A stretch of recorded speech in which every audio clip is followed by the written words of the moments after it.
हर हर महादेव। सज्जनों, जैसे कोई फिल्मी हो या धार्मिक धारावाहिक हो, उसमें जो भी लीला होती है, जो भी घटनाक्रम होता है, उसमें जो जिसकी भूमिका निभाने वाले जो किरदार होते हैं, जो उसमें जिसको अभिनेता कहते हैं, उसमें वो जो लीला कर रहा है वो वास्तव में वो नहीं है। जैसे रामायण में राम का किरदार निभाने वाला राम नहीं है, राम तो कोई और है जो सर्वत्र व्यापक है। इसी प्रकार हम इस संसार में न किसी के पिता पुत्र माता पिता स्त्री पति नाती पोती रिश्तेदार कुछ भी नहीं है। यदि कोई हम मानते हैं तो ये हमारी भूल है। एक पद में कहा है, भूला लोग कहे घर मेरा। क्या घर हमारा है? नहीं। ऐसी कोई वस्तु नहीं जो हमारे घर में हमारी हो। अरे जब ये शरीर ही हमारा नहीं है तो फिर हम घर के लिए कैसे कर सकते हैं? हमारे जो संबंधी हैं समधी हैं उनके बारे में कैसे कर सकते हैं? तो फिर रामायण में किरदार निभाने वाले वास्तविक राम नहीं है।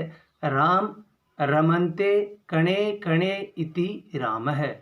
जो कण कण में रमण करता है वह राम है। हाँ, लौकिक धर्म में हम हमारे शास्त्रों में जो वर्णन किया है, जिस धर्म का निर्वहन करने के लिए वो करना चाहिए, मना ही नहीं है। लेकिन वास्तव में मत मानो अपना किसी को भी। वो वास्तव में अपना यदि है तो केवल और केवल भगवान है। माया सगी न कुल सगा, सगा नहीं संसार, परशुराम एक जीव को सगो एक करतार। सिवाय भगवान के अलावा, भगवत नाम के अलावा इस संसार में इस जीव का संगाती कोई भी नहीं है मेरे भाई बहन। तो वास्तव में अपने आप को अगर आपका मानना है तो केवल भगवान को मानो। जो हमारा है केवल और केवल भगवान है। मैं भगवान का हूँ, भगवान मेरे हैं।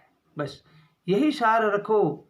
जैसे राजा परीक्षित को 7 दिन तक भागवत सुना करके सुखदेव जी महाराज ने पूछा कि राजा परीक्षित, क्या तू मरेगा? तब राजा परीक्षित ने उत्तर दिया कि हे भगवान, जो मरेगा वो मैं नहीं हूँ, जो मैं हूँ वो त्रिकाल वाद्य है, वो कभी नहीं मरता। तो मरता कौन है? ये पंच भौतिक, ये स्थूल शरीर। और जो वो कौन है जो मरता नहीं? आत्मा। ममे वांशो जीवलोके जीव भूतो सनातन। सनातन काल से अपना वास्तविक स्वरूप जो है वो आत्मा का है। हम आत्मा उस अंशी के अंश हैं, यानी उस परमात्मा का अंश है आत्मा। जैसे एक सिंह का बच्चा, उदाहरण है, एक सिंह का बच्चा अपने माता पिता से बिछुड़ गया और वो किन्हीं बकरियों के झुंड में मिल गया और कई दिन हो गए वो मिला नहीं, काफ़ी बड़ा हो गया।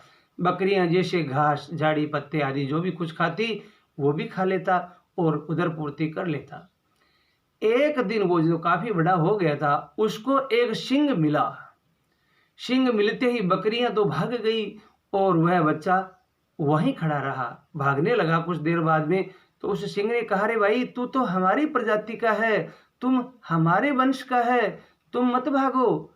तब उसने कहा, हमें कैसे विश्वास हो कि मैं आपके वंश का हूँ, आपकी प्रजाति का हूँ? तब उसने एक कुएं पर ले जा करके कहा, देखो इस पानी में परछाई देखो, जैसा मेरा स्वरूप है वैसा तुम्हारा ही स्वरूप तुम्हारा है। तो उसने देखा, तब उसको विश्वास हो गया कि ये वास्तव में मेरा स्वरूप नहीं है। कौन सा वाला? वो बकरी वाला। मेरा तो जो असली स्वरूप जो इसका है, इस सिंह का है, वो मेरा स्वरूप है। वो पहले भी सिंह था, लेकिन अज्ञानवश ब्रह्मवश वो अपने आप को बकरी मानने लगा। इसी कारण हम भी अज्ञानवश, हम सभी, एक दो नहीं, हम सभी संसारिक लोग इस संसारिक लोगों को अपना मानते हैं, लेकिन ये वास्तव में अपने नहीं है। हाँ, लौकिक व्यवहार के लिए, लोक लाज लोक धर्म के लिए हम वास्तव में जो शास्त्रों में वर्णन किया है ऐसा इन सबको इनके प्रति आचरण करना चाहिए, ताकि हमें भी इस बार ये जो मौका मिला है मनुष्य शरीर का, ये सेवा करने का, लोक धर्म का, भागवत धर्म का, दोनों का निर्वहन करने के लिए ये मनुष्य शरीर जो मिला है उसमें शास्त्रों अनुसार करना ही चाहिए। इसलिए मेरी हाथ जोड़कर आपसे प्रार्थना है, आप अपने आप को वास्तविक स्वरूप पहचानिए कि हमारा वास्तविक स्वरूप क्या है, आत्मा। हर हर महादेव। महादेव। राधे राधे। कृष्णा कृष्णा।